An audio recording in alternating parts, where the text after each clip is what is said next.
Doom, doom, doom, doom, doom, doom, doom, doom, doom. What up, my guys? Welcome to another show, man. It's Sunday, NBA Talk with Jay. We got our guy Chris B. Cappinn here with us. We got a lot of games on the card, about 9 games on the card. We're gonna go over every single one of them. Go over some free picks as well, sports betting advice, all that good stuff. Shout out to everybody in the chat as well. If you like the show, hit the like button, my guys. Chris, everything cool with you, my brother? How you doing over there? Yeah, Jay, everything going good, man. Not the greatest day yesterday, but I think we bounced back today, especially with a big card. And we always talk about getting right to the money, Jay. I gave out Jakob yesterday, double double.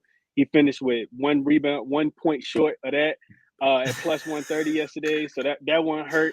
Then now we talked about the Heat a little bit before, Jay. They on the the hell no list right now. Can't go back Mm-hmm. to them. Losing to a team on the second leg of a back to back after getting smacked up by the Bucks the night before. So it's always on to the present though, Jay. So can't dwell on the losses, man, because you'll run yourself crazy trying to dwell on the losses. So just talk That's a about it fact. today. It's always business on the show. Let's get to it, Jay. See if we can find some winners, man. Yeah, that's a fact, man. And I'm always excited to come right back the next day as well, man. But yeah, I couldn't believe. I mean, Jakob, he had 9 points like with 10 minutes to go in the fourth quarter. I was like, "There's no way he's not finna get another bucket in this one." And man, shit is just like wonky as hell, man. But like, it's pretty much for everybody. To be honest with you, it's not just me. It's not just Chris. Just like I'm not sure what the hell is going on, man. It's like the axis of the earth are not lined up or something, man. But shout out to everybody in the chat, man. But it's all business here on the show. Let's get straight to it, man. It's Sunday morning. Let's try to get some cash here. First game up. We got a game starting in an hour, guys. 1 p.m. Eastern start in this one. We got the Milwaukee Bucks laying 3.5 points. We're starting to come down to 3 now across the board. Versus the Suns in this one. Super early start here, Chris. I'll be honest. I'd like to take the Suns. It's a 9 o'clock in the morning body clock start for them. They won't have KD yet in this game. We know that Giannis is out for the Bucks as well. They're on a 13-game winning streak right now, so it's definitely tough to go against the Bucks right now. What you think happens in this game, Chris? You like anything side or total in this one? So I was actually looking at the total in this game, Jay, because as you talked about, one reason why I don't really want to back the Suns because the Bucks they actually play well. Giannis got ruled out, of course, but they still play well at home. They're actually 3-1 to the under as a home favorite without Giannis as well. The total has steamed up. I think Phoenix can come in here and play a little bit of defense. I look at these two teams, Jay. Uh, 7-3 are the Suns straight up in their last 10 games. But you mentioned them traveling from West Coast to East Coast and having to play a super early game. This is their first game on the road, I think, in about 2 weeks as well, Jay. So for those reasons, I don't really want to back the Suns. They are 6-1 to the under, Jay, as road dogs in non-conference games. So more of a reason why I was kind of looking towards the total. It shot up. It was at 224.5 when I capped it last night. I see it what a soft total was. I see it all the way up to 231. They are 2-0, Jay. The Suns are against the spread as road dogs with both CP3 and Devin Booker playing in games. So, we Mm. haven't seen it much. I think the last one was against the Pacers. They got that win that was earlier this month. And you talked about the Bucks already. 10-0 straight up, 7-3 against the spread their last 10, 25-5, Jay, straight up at home. We talk about the Cavs Mm-hmm. being a good road team a good home team, but the Bucks are solid at home. 7-2 straight up, 6-3 against the spread as a home favorite of 4 points or less. So, for those reasons, conflicting trends, Jay, I'm gonna kind of stay off this one. I do think that if the Suns are gonna play well in this game, it's gonna be because Aiton is gonna have to play well, Jay. Not anything that Mm-hmm. I played, but I feel like he's the guy that has the probably has the mismatch, with Brook Lopez. His lateral movement should be able to pull Brook Lopez away from the rim, and typically that's when they struggle. The position that they struggle to against centers that can kind of stretch the floor. So I guess I'd be looking towards some Aiden props in this one, Jay, but I didn't play anything on the side. I do lean towards the total going under, especially as the money starts to come in on the over 231. This game should have a playoff type feel atmosphere, Jay, in my estimation. I think it goes under the Facts. total.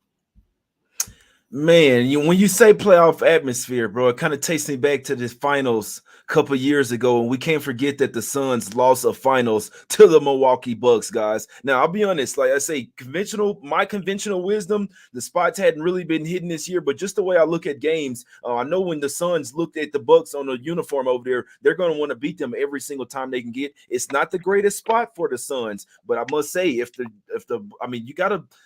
you got to try to get one over the Bucks while Giannis is out, right? Because obviously when he's in there, he's just the absolute beast. So I know the Suns kind of traded away, got some pieces, Cam Johnson and Mikal Bridges, which that does hurt their defense, but they still got guys. I feel like they got enough faith in Okogie. That's why they traded him away. Got Terrence Ross coming off the bench as well, and that way, man. So, and last thing I got to say, they're facing up against their old guy, Jay Crowder, in this one. He plays for the Bucks, man. So this will be a very interesting game. I'm sure Jay Crowder on his end wants to beat the Suns, but obviously on the other side, the Suns, like I say, I feel like the championship revenge, I just can't get it out of my head. So I'm only looking towards Suns plus the 3 here. Don't like the super early start.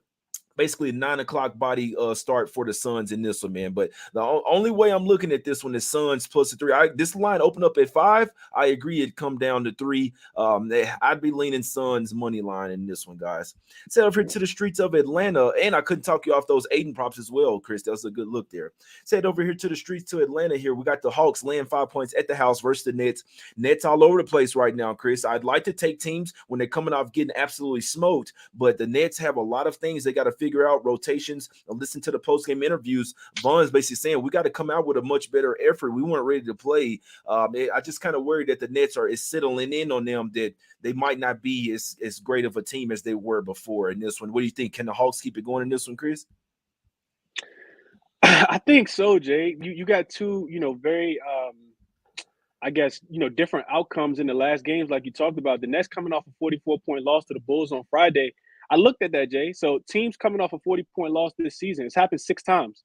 They're 4-2 straight up, 5-1 against the spread in their following game. I know I learned this from you, Jay. You got a rule. You don't really bet on teams. You don't bet against teams when they're coming off a loss like that, right? So for that reason, I don't necessarily want to bet on the Hawks. I don't want to bet on the Hawks in this spot. Also, you got all the money coming in on the Hawks. People are just gonna want to fade the Nets because they got thrashed so bad.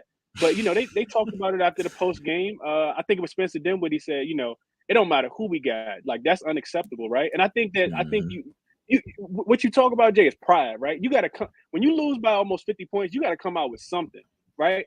But you look at the Hawks, they coming off the 17-point win to the Cavs in a game that me and you both gave out as a lean correctly. I know I didn't put any money on it on Friday. That was their first game, after firing Coach Nate McMillan, and they look really good in that spot.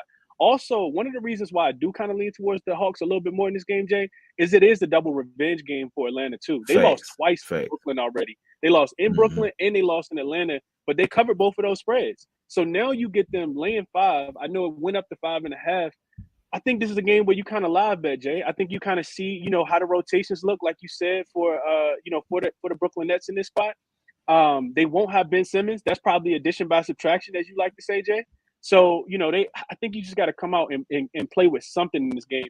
I guess I would lean towards the Hawks just because they are at home and it's a double revenge game. They should be turning up to try to get, as this is a winnable game for them, Jay, and they should be turning up at home, as they try to make a playoff push. They could actually flip, with the Nets, because the Nets do have a better record right now than the Hawks do. So I guess I lean towards the Hawks there, but it's nothing I put any money on. Also lean towards the under as well, Jay. I know the total in this one, it went up. I capped it last night at 229.5. It's up to 233. I still think that the Brooklyn Nets gonna struggle to score. If they're gonna be in this game, Jay, it's gonna be because they play defense. And typically, after you give up 130 points, Jay, you want to bring something on the defensive end just from a pride perspective. So I think they got the guys that they could throw at DeJounte Murray and Trae Young with Mikal Bridges and some of those defenders out there that could slow Atlanta down. I think the best play in this game, Jay, if I'm playing anything, would be the total to go under 233, especially with the public hammering the over. That's a good look there. They liking it in the chat. They looking towards the under in this one. They saying what Nets are a fade. Vincent saying he likes Nets in the first half. Yeah, typically when team gets smoked like that, if you do want to back them, it would only be first quarter, first half. That would be the main time. Look, our guy LJ pop in the chat right there as well. Nets are 12-0 versus Southeast Division. But like you say, double revenge spot for the Hawks in this one, Chris. I'm only leaning Hawks. They are the better team. They do have a new coach. Remember, they're in the honeymoon phase right now. So they're happy that McMillan is gone. They're playing with a new sense of energy, sense of urgency as well. And like you said, they're behind the standings of Nets. So huge game, double revenge. Nets somewhat don't know their identity now. It's tough because they got smoked by basically 50 points last game, but I could see scenarios where Nets at least try to come out with a better effort, maybe first quarter, but I do think full game, the better team will get it done, the more complete team as well. Nets have a lot of great defenders over there, but they don't have the offense figured out in this one. So if the Hawks come into play their sticky defense and get to running and gunning, the Hawks should cover the spread. They are 7-2 against the spread last 9 games versus the Nets, guys. So it's tough because the Nets are coming. They should be a little bit more focused in this one, but it's probably going to be early. If anything, I could still see the Hawks taking over this one full game, guys. So leaning the Hawks in that one, and I got Chris leaning the under. Definitely couldn't talk you off that as well. So over here to the streets of Chicago here, Chris, we got the Bulls laying 4.5 points. Now we know that Porzingis is out. Now Monte Morris added to the injury report as well, man. So this is a chance for the Bulls. Same thing to move up the standings here, Chris. What are we doing? We lean the Bulls. They just came off a game where they smacked the Nets up. You think they can do it here twice in a row? Oh man, Jay, I think so, man. The Wizards are a difficult team to cap, Jay. I think one thing that I've kind of noticed, the trend with the Wizards, Jay, is that they're one of the better first half teams in the NBA. And if you follow the trend, they just can't score in the second half. They typically get hot early in games, and you kind of fade in the second half. So I guess right off the rip, what I'm telling the audience is that if the Wizards are winning this game, I bet the Bulls at halftime, because the Wizards have the second worst offense in the second half in the NBA. You already mentioned, without Porzingis, the Wizards, they are, Jay, 4-1 straight up and against the spread in games without Porzingis this season. 3-1-1 to the under in that spot as well, because the offense kind of takes a hit. You talked about Monte Morris not being there as well. That's only going to add, minutes for some of those defensive rotational pieces for, this Washington Wizards team as well, Jay. Also, you look at the Wizards, 4-2 to the under when they're coming off a home loss, and they're a road dog in the next game. They failed to cover their team total with 5 of the last 6 games in that spot. On the opposite side, Jay, looking at the Bulls, first in defensive rating. We talked about this Friday on your show. First in defensive rating over the last 7 games. They're only allowing 106 points per game in the month of February. And their offense has been dead last in the league before that big win against the Nets on Friday night when they scored 130 points.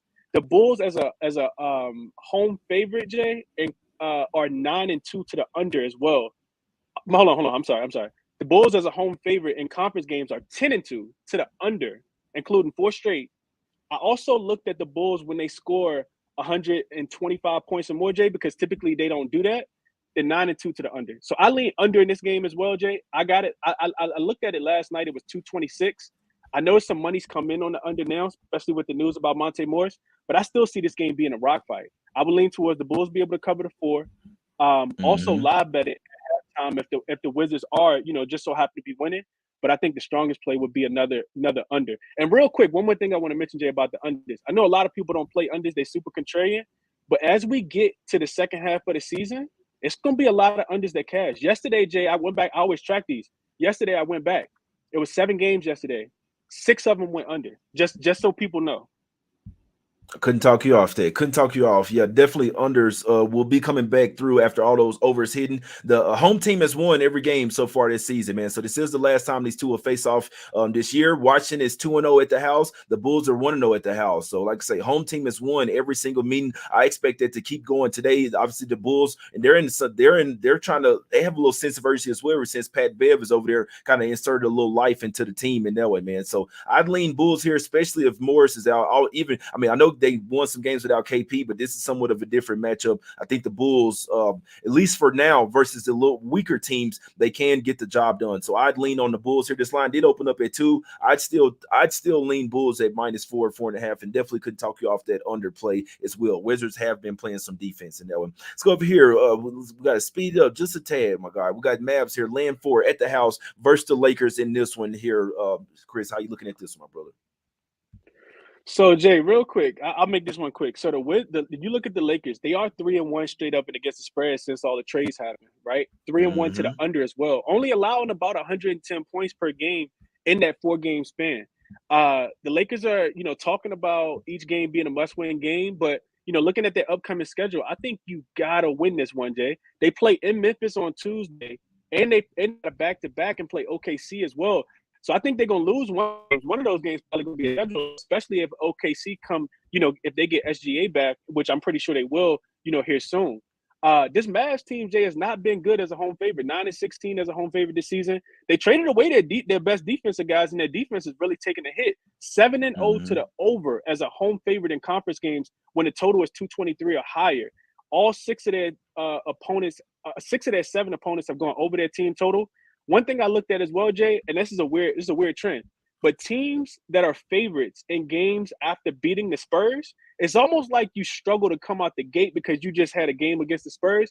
Only Somebody 5-12 in the next game, Jay. I don't know what it is, bro. Since the Kyrie trade on the Mavs side, their offense has gotten a lot better, averaging 124 points per game in a 5-game span. They are 4-1 to the over, but their defense has gotten terrible. You can get whatever it is that you want against this team. They're allowing 121 points.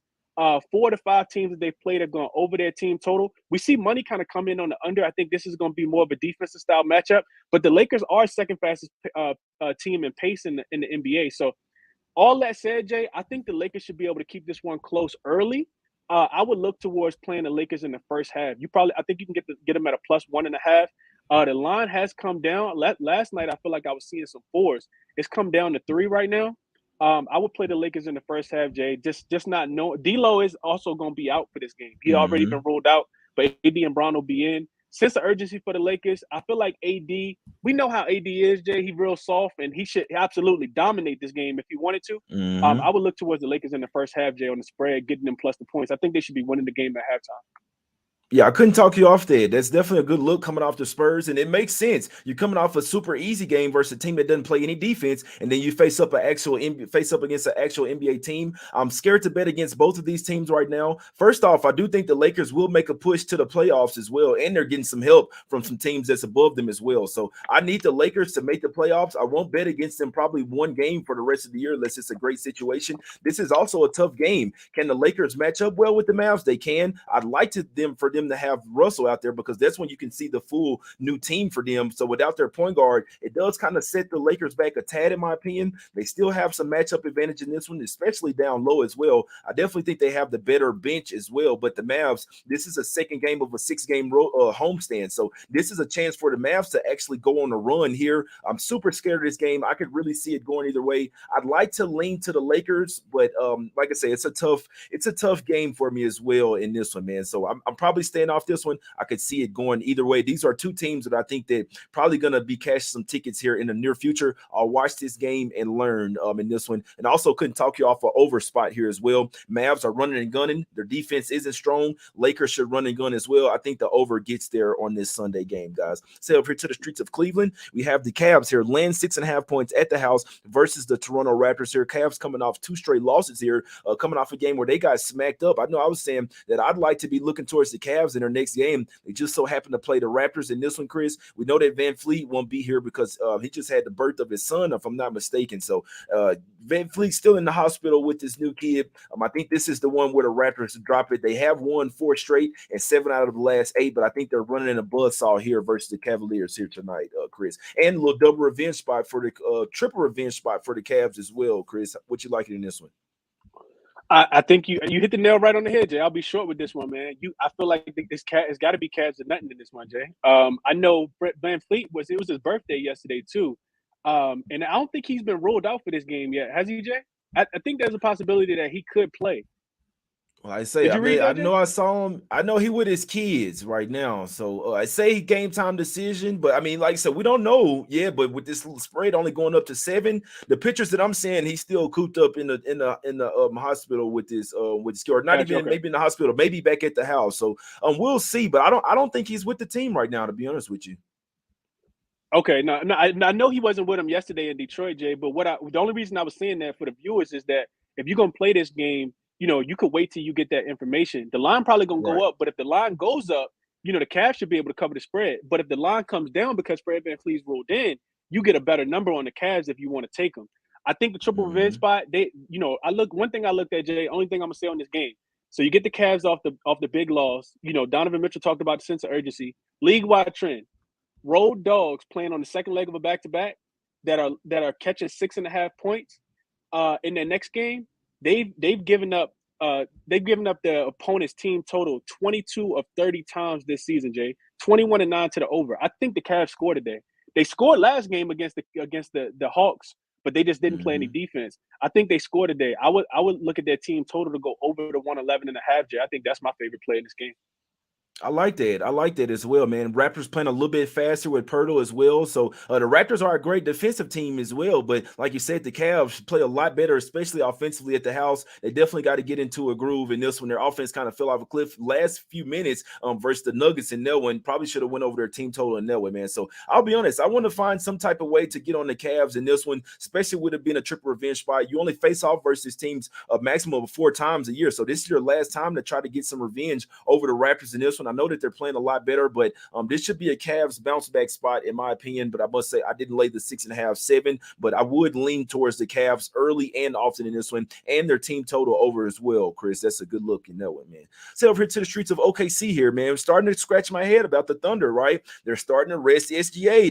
They do this sometimes, right? They're kind of tipping their cap. The Thunder could make the play-in tournament. They've lost 2 straight games here coming off the break. They're resting SGA tonight. This would be a game that the Thunder would need to win. I'm not saying play the guy while he's injured, but I'm just saying if you wanted to make the playoffs, you have to beat the Kings in games like this, man. You had to beat the Jazz, right? So what are we doing? Kings are playing with confidence right now. No SGA for the Thunder. What are we doing this game? Should we just take the Kings in this one, Chris, and go to sleep?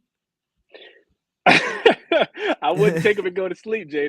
They can be an exciting team to watch for sure, man. They offensively, they're really, really good, Jay, especially when you got Malik Monk getting buckets. I mean, I typically like fading teams, especially when they're coming off the second most points in an NBA game in NBA history, Jay. Thanks. I think, I typically look to fade teams. But one thing I looked at, Jay, was I looked at the Kings after they've scored 140 points in their games, and they typically back it up with more points in the next game, Jay.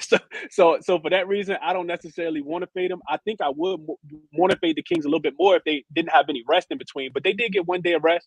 I saw them do the breakdown after the game, and one of the things that Fox said after he got the chain was, let's go to OKC and get both of these games. So without SGA being in this one, Jay, I can't look towards the Thunder. Ain't no way I can look towards the Thunder because, like you said, they kind of tanking right now. So it'd be Kings or nothing. I know that they're a super public team today, and I didn't lay the points with them, but that's the only way I'd be able to look in this one, Jay.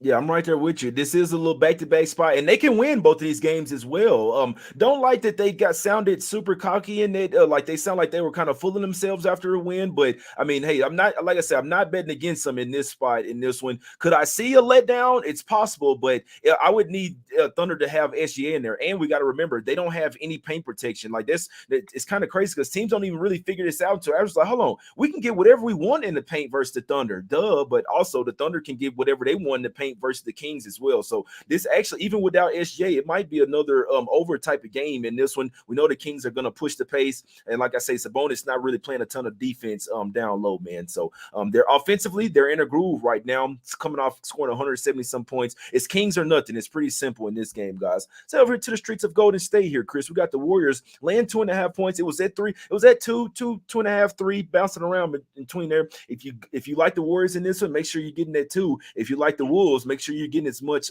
points as you want. I mean, it's threes out there as well, man. It's a funky type of game, Chris, because what do we see from the Wolves? They play down to their competition, but they also play up to their competition as well. They are 1-1 this season versus the Warriors. If I'm not mistaken, Warriors smacked them up one of the times. Then the Wolves got some revenge in the last one, but I just feel like the Warriors not necessarily playing the same right now. Obviously, still without Steph. Poole hadn't really been playing to his capabilities, in my opinion. I'm somewhat worried about the Warriors, not in a hurry to bet against them at the house, but I got a sneaky feeling that the Wolves turn up here, especially off that dud loss versus the Hornets. How you looking at this game, Chris? Hey Jay, it's almost like you jumped into my notes, man. I feel the same exact way. I know we both thought that the Timberwolves would win at home against the Charlotte Hornets, but sometimes that they lose against those teams that have a lesser record, Jay, and that's what we saw the other day. Simply put, I think the T-Wolves are the right side in this one, Jay. They don't have the greatest record as away dogs, but they are 12-6 to the over, Jay, when they're away dogs this season. So they score points.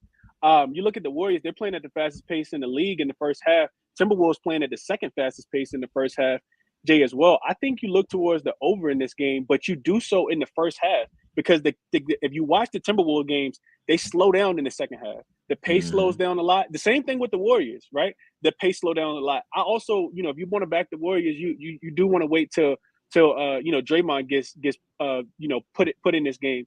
I think they got major size advantage as well, Jay. I'd be looking at Rudy Gobert probably points plus rebounds in this spot as well, especially since we talked about it since Mike Conley got there. I think the Timberwolves got enough to be able to keep up with him, Jay. I don't like the Warriors when they just have Jordan Poole and Klay Thompson, because I feel like the Timberwolves are good enough to be able to say, you know what, you're not just going to be able to go down here and make 12 threes like the Rockets allowed them to do the other day. So to me, it's Timberwolves or nothing, Jay. I like fading the Warriors. If you're going to fade the Warriors at home, you want to do it when they're a favorite. You don't want to do it when they're a dog. So, no Steph Thompson, no Clay, no Steph Curry in this one, of course, Jay. So I'll be looking at the Timberwolves. Just a lean for me, but I do like that first half over, Jay. I talked about both teams' pace, and I talked about the Timberwolves going over in the first half, Jay. I would look towards the over in the first half.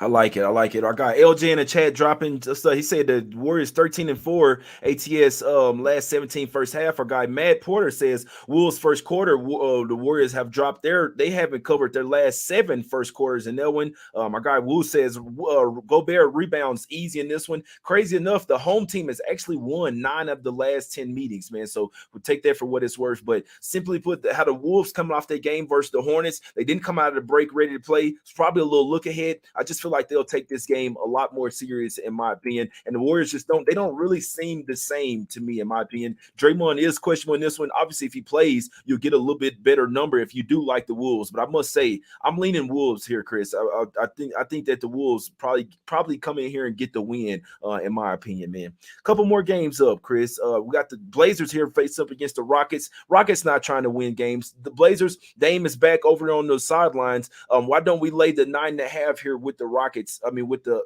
Rockets. Why don't we lay 9.5 here with the Blazers versus the Rockets here, Chris? Just take the Blazers and go to sleep.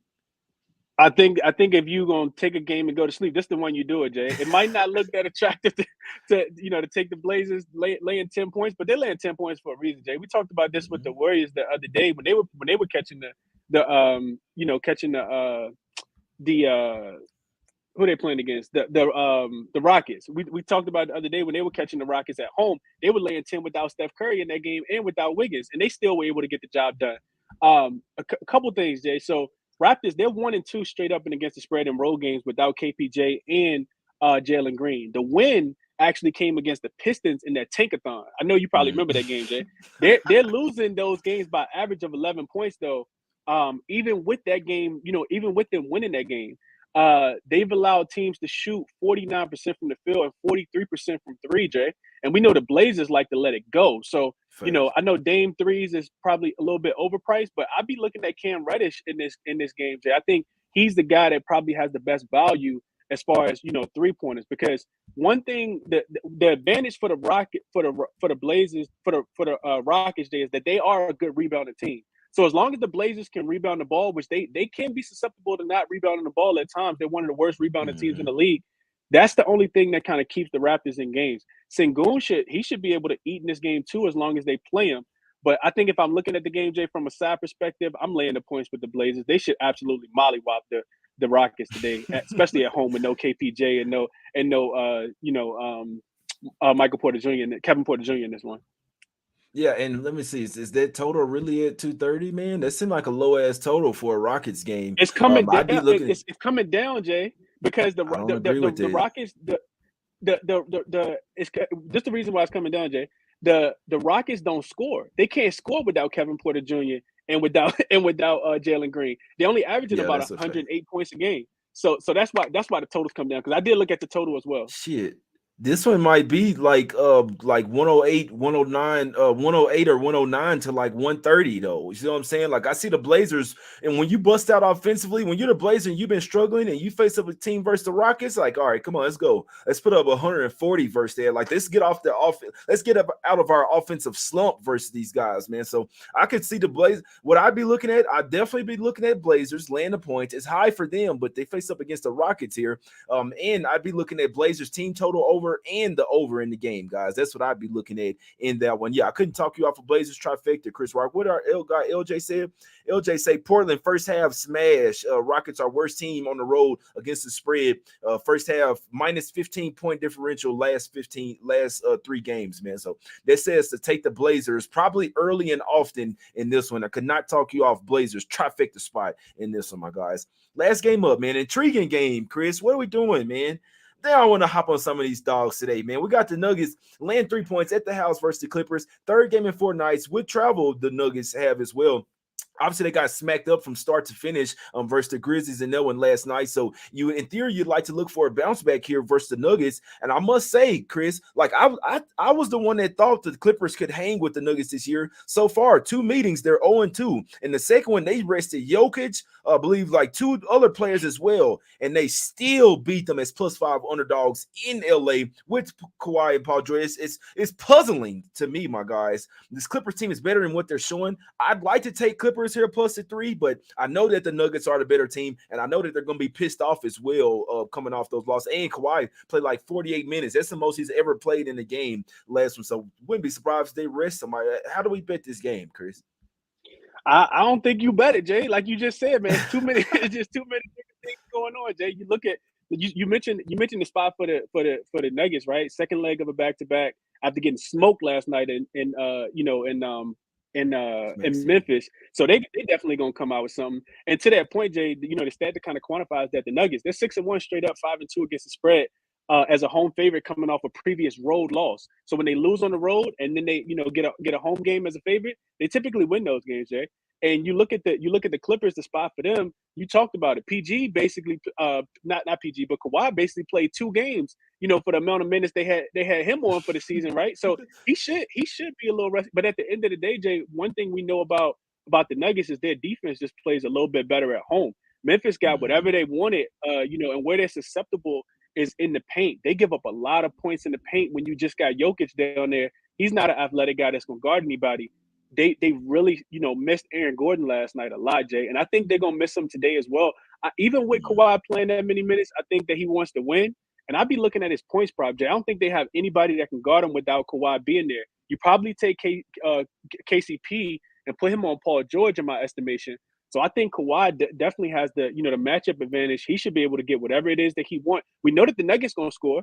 So, the Clippers going to have to be able to keep up pace. I don't want to bet on the Clippers yet, Jay, because I just want to see them play a few more games before I do. We saw Ty Lue come out, post-game and say, you know what, we played Westbrook a few too many minutes, right? I probably should have went back with Terrence Mann. So for that reason, I kind of want to see, what this team, who they're going to be, what their identity is going to be, because they also were under teams, especially at home, and you just got involved in a game that almost had 500 points in it. So for all of those reasons, Jay, I'm just kind of off the game, man. I think it's going to be a great game to, like you always say, Jay, this is going to be a great game to sit and watch and learn. I want to learn about the Clippers, right? But I would lean towards the Nuggets just because they're so good at home, Jay. And they already beat this Clippers team twice already. But I don't like that they don't have Aaron Gordon. I think they need him defensively in this game to be able to slow down somebody like Kawhi Leonard.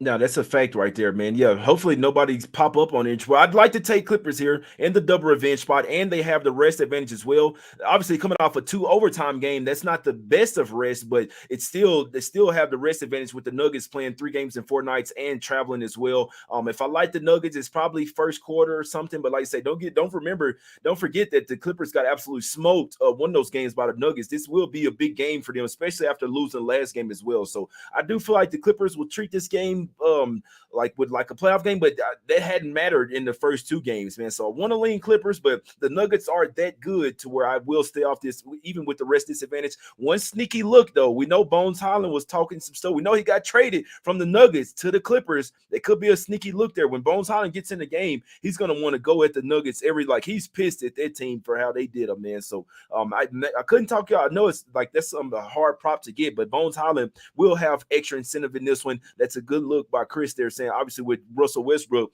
Now his assist, Russell Westbrook went for a double-double easily, even in regulation time. So couldn't talk you off looking at some Russell Westbrook assists. They probably scale his minutes back a tad, but he's looking to pass the ball. That's all he's doing, man. So Russell Westbrook double-double, assist over, couldn't talk you off, man. Let's get to some free picks here, Chris. Let's recap our looks in this one, man. And let's get up out of here, man. It's a lot of games on the card, but we broke down every game, Chris. What you looking at in today's card, my guy? Yeah, Jay. So first game that's about to start. Don't really want to play a side at all, but like you said, I think you said it as well, Jay. I'd be leaning towards the Suns to be able to cover at home without Giannis. More so even Aiden. I didn't play this, but his points plus rebounds, 30.5, Jay. I think this is a 23 and 12 type game for him. I also think the total goes under, Jay. I talked about the under as well in this game.